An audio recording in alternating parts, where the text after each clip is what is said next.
You're back inside the war room.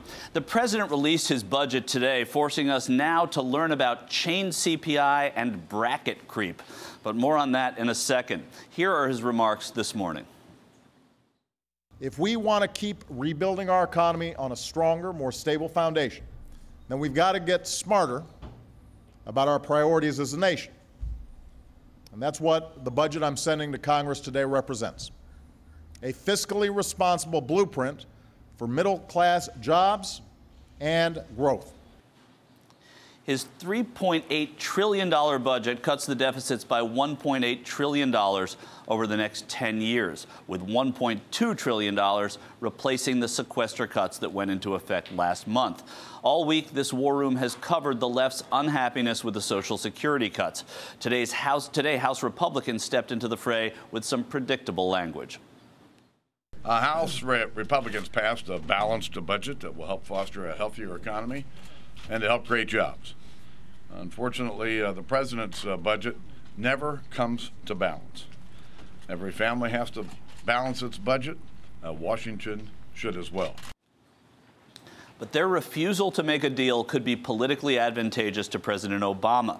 The compromises the White House is willing to make are infuriating progressives now, particularly the proposed cuts to Social Security, through a process called, here's that term again, chain CPI, decreasing the amount seniors, vets, and disabled will see in their Social Security checks.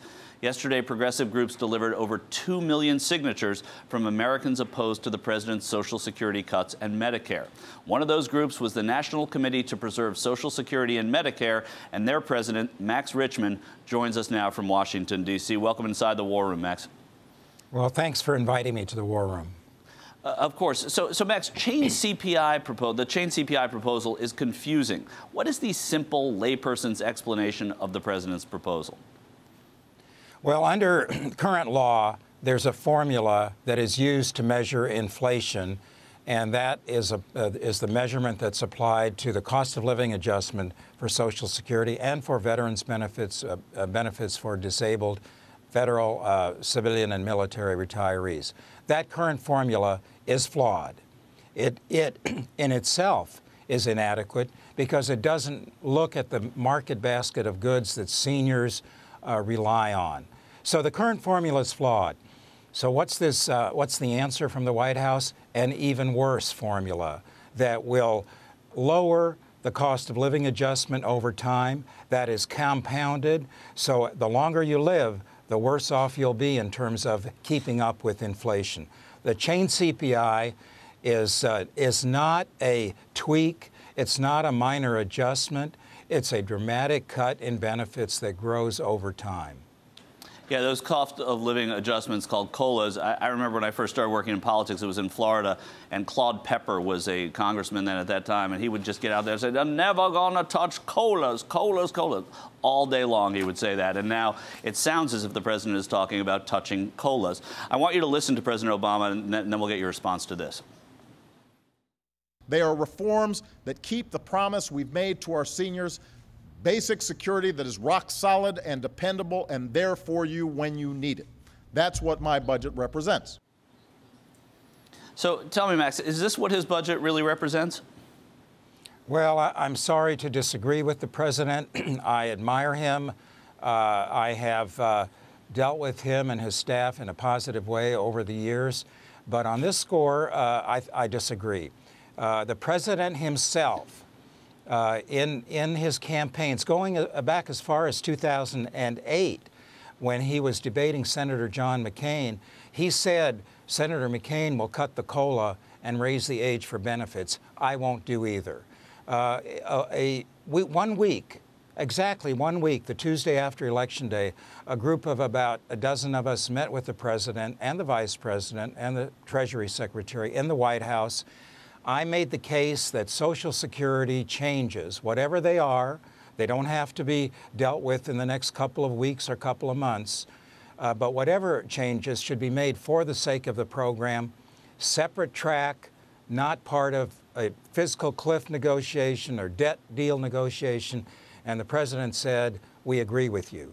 So something has changed, and even his eloquent words in his inaugural address when he said that Social Security, Medicare, and Medicaid should be protected, that the commitments we make to each other through these programs strengthen us and do not diminish us in terms of the initiatives we take.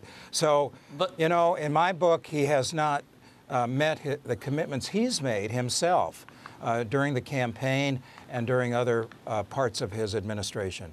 And Max, while the president does have to, and I hear everything you're saying, he does have to keep commitments, or he does have to try to, especially if that's what he got elected on. There's also a part of the president which is where he's a politician. Are you able to see any reason for doing this to sort of put the Republicans back on their heels, to sort of give them their own catch-22 so they have to actually vote for tax increases, which is just poison to them when they go back to their district? Don't you see the other side of this as the president being politically savvy here without any intention of doing this?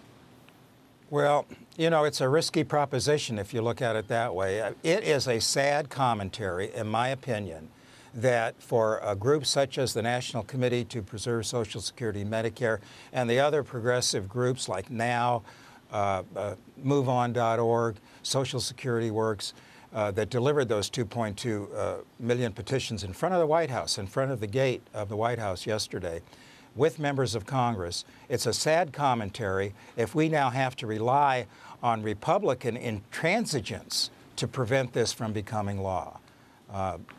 It's risky and it's sad.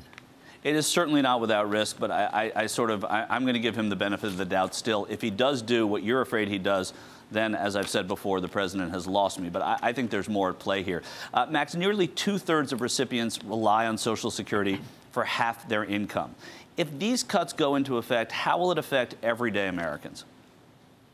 Well, not only you're accurate in your statistics, but almost 40% of Social Security beneficiaries depend on Social Security for at least 90% of their income. Look, the average benefit of Social Security is about $1,267 a month. The average. That means a lot of them are getting less. They're getting $700, $800 a month. Over time, cutting the COLA will diminish their ability to survive. These folks are not living in the lap of luxury. They're just getting by. And I have participated in many town hall meetings, hundreds of them, most with members of Congress. And if there's one thing seniors are familiar with, it's the COLA. They depend on it. They wait for the news to be announced every fall of what that COLA will be.